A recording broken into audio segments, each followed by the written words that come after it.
Ladies and gentlemen, welcome back to the finest Dawn of War Soulstorm casts this side of East Yorkshire. And today we've got a 1 versus 1 on Tranquility's End. Playing on the northern side as the Necrons, we've got Focus. And playing on the southern side as the Orks, we've got Non-Yichka, Tobio, Matt, Afob, maybe. Afob is going to go for a couple of Slugger Boys, a Grot Squad, and a Boys Hut. Whereas Focus is going to go for a couple of Billiscobes, a Necron Lord, and a couple of Plasma Generators. Interesting that he's going for the Necron Lord first and foremost before the Necron Warriors. You tend to see double Necron Warriors before the Necron Lord, but hey ho, we shall see how that goes for our wee friend up on the northern side.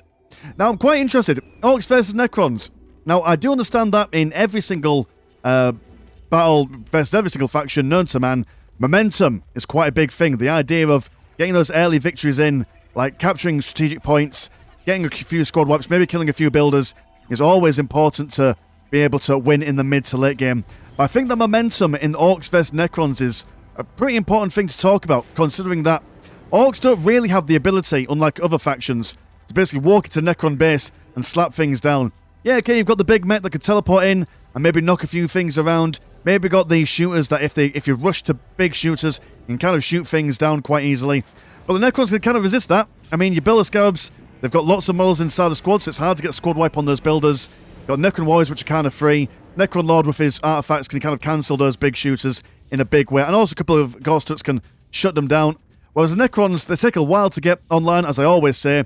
So the Orks are kind of a little bit free and fancy. So no, none of these factions are really going to get an early death blow on either side. They've really got to make sure that you build up those early victories, and that's probably why we've seen Obelisk being placed first and foremost over on this furthest and farthest point from Focus's point of view, to prevent the Orks from really doing any argy-bargy over on this side. I mean, one squad of Billiscobes will be able to keep this Obelisk fit and fresh as they go on. So, yeah, just a little thought going on here. Shooter Boys coming up before the big mech, actually, so will we see a big mech? No. In fact, no big mech over. And actually, hold on. Ah, there we go. We've got an anime maid. Has she got a mobile phone out on something? Taking a picture of what's going on. The power of anime. Oh, no, the big mech's over here. Never mind me. And the big mech will be able to crush through this. Billiscobes will not be able to do much against that, but they're coming over to see if they can get any cheeky little decaps, maybe even put down a ghost turret as of where they fancy. Some flayed ones being popped into the mech on Monolith over here. It's actually not a terrible idea. They've also gone for a really quick summoning core as well, so we'll be able to throw down those flayed ones fairly quickly before then teleporting them back into the Necron Monolith just to come back out once again. Where's Necron Lord at the moment? Ah, I see. Going for a aggressive play at the moment. So yeah, I mean, what? We've got one listing post that's already been upgraded, been spotted by the Scarabs. So rather than trying to defend their base, if they play a little bit aggressively, that will force the Orks to come back over onto their side, killing this listing post actually. So quite the pickup for Focus over here. Richard's trying to repair that, but not quite been able to get there. Necron Lord will now teleport to over here. Probably going to focus on the outside one over on this side as well. So third one's going to teleport all the way back home just to do it all over again. So very nice little quick strike from Focus. And like I say, going to focus on... Ah, there we go. Focus. It's going to focus. Ah, I bet no one's ever made that joke before, eh? But no one in the world has ever made that observation. But Big Mech and the Shooter Boys using that teleportation to make sure that he's quick and nimble on the draw. They're going to save that listing post, which is fair. That's fine. As long as he's keeping the Orks on this side of the map, that's the main thing. Necron Lord has got a lot more jumping juice to work with, so he's able to be a little bit more nimble than the Big Mech. Only really got one teleport at a time, as Necron Lord can kind of have two on the back foot. Necron Warriors now coming out.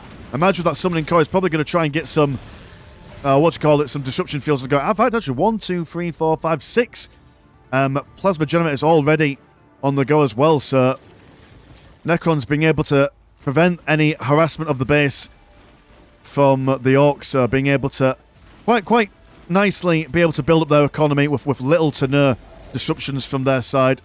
Has been able to keep this Obelisk over on this side as well, so yeah, very good stuff. Necrons, like I say, all about that momentum. Now got two flayed ones on the cards. Using those Builder Scabs to gain that vision across the map so they're able to plot down whatever kind of fighting forces they want. As long as they keep the Orks on the move, they can pick where they want to fight. They can drag them all the way over here before then quickly falling back down over on this side. And Big Mech, a little bit slow on the draw, can't quite keep up with them. Shooter Boys now are able to get their big shooters dust. That should really help them cut through the armor of the Flayed Ones if they can keep away from the close combat with these guys. And I imagine war trucks are probably what the Mad Doc ordered for the Orks if this is the way that Focus is going to be playing this game. But Big Mech able to quite handily type one whole squad of Flayed Ones while double Shooter Boys focus on killing a Flayed One squad. Will take them a while, but then again they've got the maneuverability to stay out of close combat range of those Flayed Ones if the micro is on point for... which was the easiest word to say here? I'm going to call him Matt. Those three letters there. I know what Matt stands for, or how to pronounce Matt anyway. That's just the thing. We are going to see more Bill Scabs and an Awakened Monitor Tier 2 on the way. Good economies are 45% and 70 compared to 97 and 10. Orks not focusing on their green money at all, just really concentrating on getting those war banners and those troops on the field at the moment. If they can get enough lads for defensive purposes, they should be able to hold the Necron tied back. But double Necron warriors out. But the Orks are keeping the Necrons away from capturing this point over here for now. Another war banner been constructed. Only one more away from getting to all-important Tier 2. But if they get into Tier 2 with this current green economy going, they won't be able to really make much use of it. So there's no real point in rushing there too fast until they get some more. There we go. Going to get another plasma generator on the go. Some heavy boy armor research as well, just to keep the Shooter Boys from being killed too quickly. Slugger Boys constantly looking at those critical locations, raising the anime banner high. And at the moment, the Orks do have the lion's share of the critical locations. So that countdown is always going to be on the go for, which will force the Necrons into reacting, which is quite nice to see. Won't let them get too comfortable in the backlines. Necron Lord actually quite low in health at the moment. Will need to get some upgrades. There we go. He's got his Forbidden Archive. I imagine he'll go for the usual phylactery, phase shift, solar pulse. Can't imagine another combination going, unless, of course, he wants to be a bit more aggressive with the Necron Lord, which he might go for some lightning fields, but highly doubt that, as he's got the Flayed Ones to get that close combat punch in there. Although we did see a little while ago them using the Veil of Shadows, or Veil of Darkness, whatever you call that. It was really nice. Especially against the Orks, if you can keep their big mechs down and their high tier units dead, then, well, their commander's dead. That's quite useful. Orks do have a bit of trouble in detecting infiltrated units if they lack a command structure, but like I said, doubt we'll see it. Also got some Wraiths on the go as well for tying up these Shooter Boys, but down here on their own. Oh no, there's been spotted by some Flayed Ones, and the Flayed Ones are racking up in numbers as well. Got that Blasty research as well for even more damage from the Shooter Boys. And what is that? That's 3 squads of shooters as well. So it's going to take a lot of Flayed Ones to tie all these guys up. Or it's going to just teleport straight around the back lines, and with all these upgrades, we'll be able to cut through the plasma generators very quickly. Big Mech going to detach himself from the squad just so he can continue crashing down his big, meaty green elbows on top of these plasma generators. And there's just too much Daka for the Necrons to really continuously tie up. I mean, they've got this Flayed One squad over here beating these guys off in the distance, if you pardon the phrasing there. But yeah, these Wraiths really adding something out. Wraiths on Necron Lord, making sure that he can't really get that much firepower on the go. With that lack of firepower, it is really slowing down the destruction rate on these plasma generators. Getting one down. They've got to bear in mind as well that the more plasma generators there are, the longer it takes for a Builder Scab squad to build up a plasma generator. So it's going to take a fair distance, or fairly long time, to be able to rebuild us. The Shooter Boy squad being mulched over down here. One Shooter Boy squad over here as well, also being killed quite severely. Necrons also destroying this listing post down here, but the Orks certainly causing the Necrons some issues down on this side. Necrons did not want the Orks in their side of the base at the moment, but they've managed to do it. And now in Tier 2, going to go for that custom gadgets, having to rebuild a big mech actually down at some point in that engagement.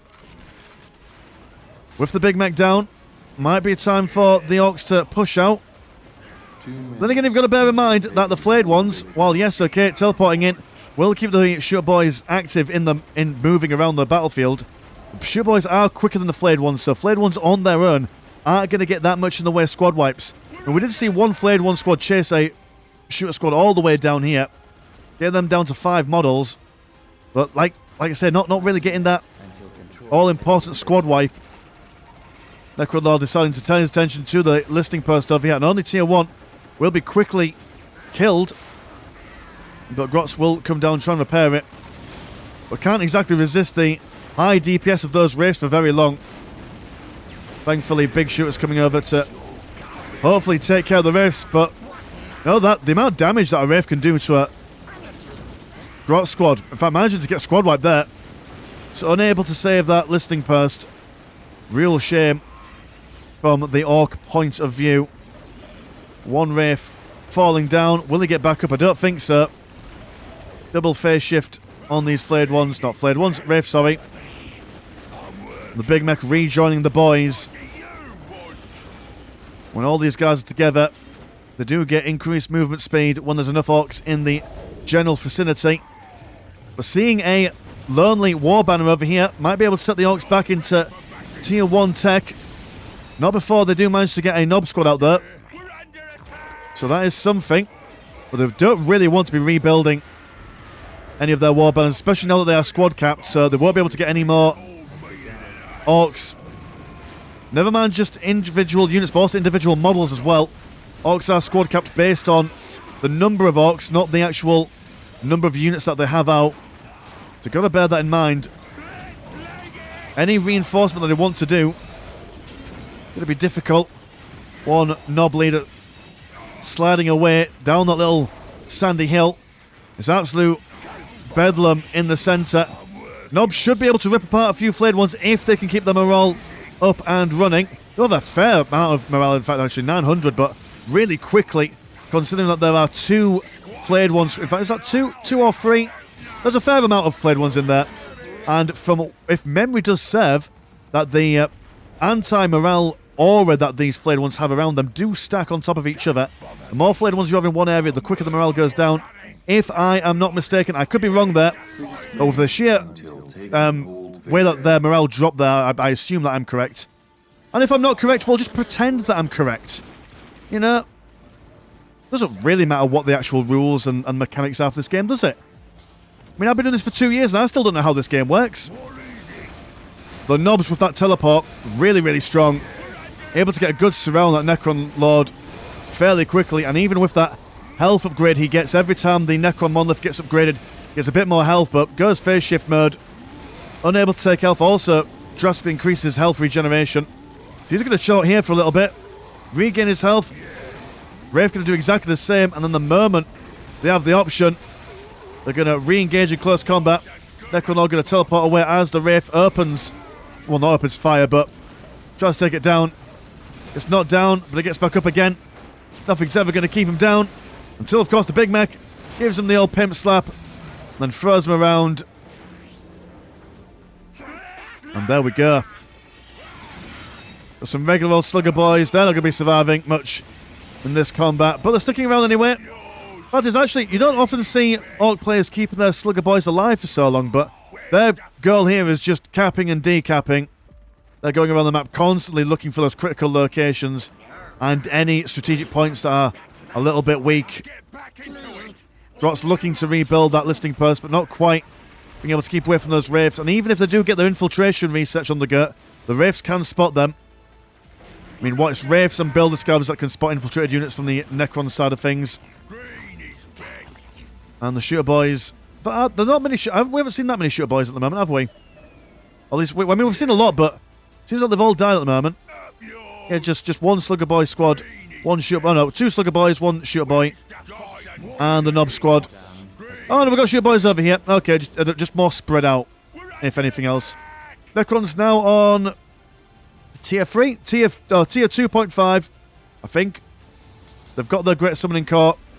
Oh no, I think they're on tier 3. They just haven't got rid of these pillars for whatever reason. I got distracted then. I was now teleport straight in, and look how quickly, just mashing down this plasma generator, even with Real Scouts repairing it. They have teleported in, so there's no real way for them to escape. They either commit to killing all the plasma generators and dying themselves, or go for one and then try and get out of dodge. Does seem like they're umming and ahhing, but they're distracting the entire Necron army at the moment, while the Orks have got free reign to maneuver around at the moment, and they've got all 3 critical locations by the looks of things, so Necrons can't really afford to spend too much time inside their own base. They do have 1 squad of flayed ones coming out here, but they won't be able to spot these Gretchens anymore, so the Grots will be able to keep that post up and running. Even the flayed ones are swatting them down. A restored monolith on the way, and that might be what helps the Necrons keep their momentum on the go. Yeah, okay, fair enough. I mean, the Necron monolith isn't exactly the most powerful relic. It's always more of a support kind of structure, but if you've got a restored monolith just sat someone like here, and you could just throw it out like unlimited Necron warriors, maybe get a pariah squad out, just constantly reinforcing your boys round the front lines, you can bring that pressure to the Ork base, preventing them from really getting onto your side of the map. Also got the energy core there as well, so potential for some Necron Lord Deceiver slash... Oh, what's he called? The Destroyer? The Grim Reaper dude, whatever he's called. I mean, you could just have him in the middle, tanking all the damage, swatting anyone nearby. You could have him as Deceiver, turning the Orks against themselves, also summoning a fake Restore Monolith nearby. If anything, just for something to have your troops teleport on top of. Here come the prize, Mighty Beasts in close combat. And with the Nobs, could they win in close combat? Who would come out on top? I assume the Pariahs. I assume the Pariahs, considering that we've got some flayed ones in there as well for damaging them around. They'll work in tandem. Also, the Nobs will struggle to run away from them. Every swipe of a War Scythe from a Pariah does slow down individual models, so long as that member of the Pariah squad survives. I do believe that also stacks as well. Necron Lord, though, quite a beefy boy now. Oh, we've got a Burner Bomb placed right in the middle, killing all the Grots, but also a fair few of the flayed ones as well. And here we go, some Flash Gits on this side as well.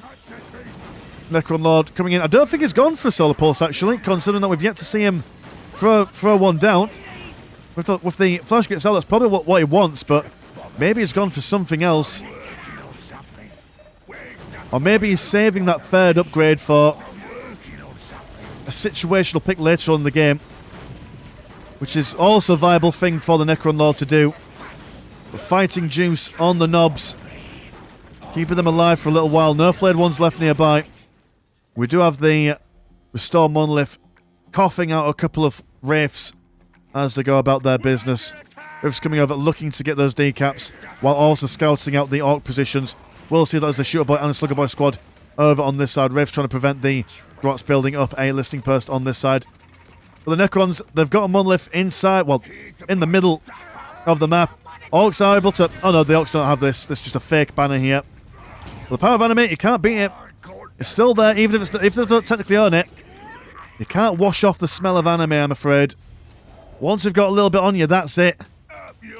It's kind of like Vandal Grease. Well, I've never had Vandal Grease on top of me, you know. I've crawled on top of buildings in my youth that have been covered in Vandal Grease, but I think it was a lie. Sometimes, if you can't afford Vandal Grease in my local town, you just paint the top of your houses and roofs black, and then put the Vandal Grease sign on, just to deter teenagers, but never deterred us. Mainly because we were emos and we wore black, so what's black paint going to do to black clothes? Absolutely nout. More for the chavs that wore the white. And those trackies with the 2 white stripes on it. Oh, I'm sorry, I don't know where my brain was going there, but we've got... never mind my hoodlum past when I was a teenage youth. But Shooter Boys, they're not having a grand old time, but I suppose at this point, they're transitioning from Shooter Boys to the Flash Gits and the Tank Busters. And the Restore Monolith, normally we see him unsupported, but actually 1 squad of Pariahs and a Lord Destroyer able to put these guys in stasis. Can't take any damage, but they can't move neither. So we'll allow the Pariahs to maybe focus on something else. Which I actually don't know if that's where you wanted the knobs to beat, because now the Necron monolith can't really go past them. We can go this way, if it really wants. Oh, we've got a squig off. Oh, we never get to see a squig off. Carting around a squad of flash kits. Oh, we've also got a smiley face here as well. That's nice. There we go, a mighty squig off. A big old woof puppet. The flash kits over here. You normally want to see your flash kits doubled up, but they have been spread out. Spotting a Wraith. Not quite able to get it down, but they'll activate the fighting juice. Being stunned into silence there by a second Lord Destroyer. Nob's going to jump straight in there.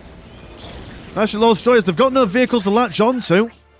We do have a mech shop. They're going to go for some looted tanks, so maybe that is where the Lord Destroyers can go in and nick some Ork tech. I'd feel really disgusted though if I was a Lord Destroyer having to get inside of... Oh, we've got a Ben. How much damage do you do to a monolith? A fair chunk. A fair chunk indeed. We'll need a couple of those to do a decent amount of damage there, but can you see what I mean though? One Necron monolith in the centre of the base has prevented basically the Orks from going anywhere around over this, so we do have to see a second Necron monolith as well. Oh, we've got a war boss as well. That's cool. Lord Destroyer looking to see if we can get inside a Lehman Rust, but being destroyed before it's able to really activate itself. Squiggoff going head to head with a flash gate. And now Necron monolith is on its own. Probably will want to teleport back home. We'll need to sort out these tank busters. War boss going toe to toe with a Necron Lord. Also slamming down on top of the Wraiths, but the Wraiths are engaging in argy-bargy close combat with the tank busters. But no, the Restore Monolith, it's been repaired by the Bill of Scours, but will it be enough? Don't think so. No, it's hit that critical point of its health. And now the Lich Pin that's holding the Orks back has been sent all the way home. He says, go back home, please. There we go. Now the Orks, they've got a lot. They've got double looted tanks. They've got a squig off. They've got the elite, the cream of the crop, as well as a good amount of Slugger Boys. In fact, have you got the... Yeah, you've got the unlimited amount of Slugger Boys now. So now it's just a case of, can the Necrons hold back the unlimited tide of the Orks?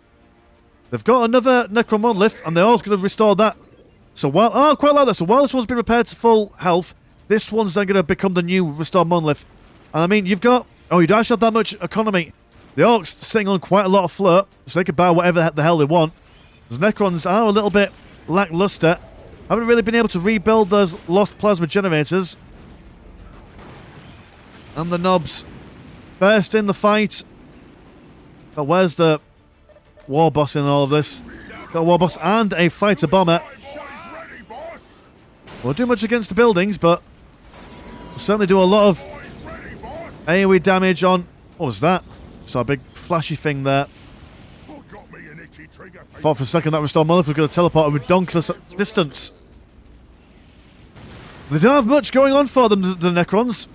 Weren't really building up that much of a fighting force. Now, I mean, if they go for mass Necron warriors, they'll be shot down quite quickly by the flash gates. They go mass flayed ones, while the guys can just basically avoid them in close combat. Probably need a hybrid combination of the two. Maybe a couple of destroyers. A couple of heavy destroyers as well, but that Great Summoning Core going down very quickly by the combined firepower of the tank busters and the flash gates. Yeah, not really getting all that much on the field. A Restore Monolith held out fairly well for those pariahs and those Lord Destroyers, but needs to get a little bit more coming from the Necrons. I mean, maybe while the Orks were being tied up in the middle here, maybe they could have rebuilt a fair chunk of their economy, possibly, and then it would have been a lot better part to, well, how would one say, a lot better stead to rebuild all their lost units. That might have been it. Also didn't really see any Deceiver or... Is it Night Lord? Ah, I can't... Look at me, it's Nightbringer, that's what it's called, Nightbringer. Not Night Lord, who am I getting confused with? Or Death Lord or whatever. Yeah, I didn't really see that much Catan play, which could have really helped focus here. Would have certainly have been able to fool them with a fake restore monolith. Another exploding thing, killing some slugger boys, throwing some in the ocean into a watery fungal death. But actually, in saying that, the Orks are being killed quite a lot. Oh no, never mind. They're just constantly funneling more boys, more looted tanks. Every time the Necrons kill or get a squad wipe on an Orc squad, just more keep on coming. Being ferried in by the war trucks. Lots of green stuff being thrown around everywhere. Green from the Necrons, green from the Orks. Slugger boys been brought down low. But that's fun that they're free now. It's all free real estate. Oh, I did go for John Cena a bit. Right, yeah, so we didn't see much John Cena being used neither. I mean, wonderful gameplay early on. Really holding those Orks to account, keeping them on their toes. Constantly moving around the map. But kind of not really using that Necron Lord to full effect as the game went on. Necron Monolith sent back home. Focus sees the writing on the wall. He says, good game. And another good game being thrown around by Matt here. And that is that. One exciting game. Very good stuff. Very strong start, like I say, from the Necrons and from the Orks. But again, all about the momentum. All about that momentum. And when the Ork ball just got rolling, rolled over that speed bump that was the monolith in the centre of the map. And then once they got over that, that was all she wrote. And the Orks, with their double flash gates and all the knobs and all the big mechs and all that stuff. Good stuff all around. So to support the channel, have a look at the old Patreon. £1 off gets you one extra game a week. And there is also a Discord, where Discord things happen. Links in the description as always. My name's been Mr. Landshark. Pleasure as always, never chop. And I'll see you in a bit. Peace.